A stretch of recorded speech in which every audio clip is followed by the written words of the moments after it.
Released by Britain's Guardian newspaper last night shows how alleged abuses of detainees has greatly improved in Kashmir.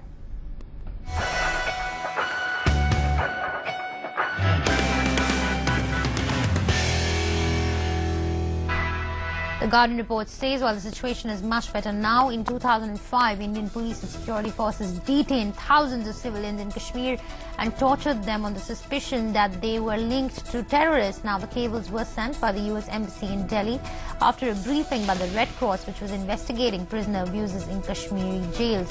The cables, however, add that the situation has improved greatly since the mid-2000s and that almost no civilians were being detained on terror charges. Jammu and Kashmir Chief Minister Omar Abdullah reacted to the Wikileaks expose on how the human rights abuses and tortures of civilians are down since 2005. Omar says he would not like to comment on what was the period of the previous PDP government. Also important to understand that this pertains to the year 2005 and before, during the much talked about healing touch regime. That having been said, I can only talk about this government, both at the centre and at the state. We are determined not to allow any sort of incidents of custodial torture. Well, J&K Chief Minister Omar Abdullah reiterated that his party's regime saw maximum transparency and his government was the first one to allow the amnesty people carry out their checks. As far as this government is concerned, we do not condone torture. We never have, we never will. In fact, in order to establish transparency, this is the first time that Amnesty International was allowed entry into Jammu and Kashmir, whatever may be their findings. The fact is that we were clear in our minds that transparency is the best thing, and we allowed them to come here and visit.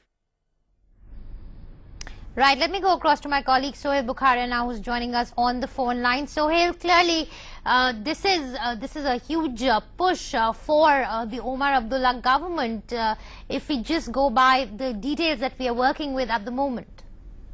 Well, essentially we do know that in present circumstances, although the situation has improved over past month or so, this was probably the toughest period for Omar Abdullah when he was in the eye of the storm. Everybody, accusing him of letting loose the security forces and in administration, ensuring that, things were actually on ground, not very conducive, and given the fact that there was a long-run agitation, this definitely would come as a bit of respite to him, because on one hand, clearly the report suggests that things are far more better. On the other, it has given him the political ammunition to take on the rivals in PDP, saying that, the time period that this report talks about, that we've had the maximum alleged human rights violations, was the period when PDP was in power.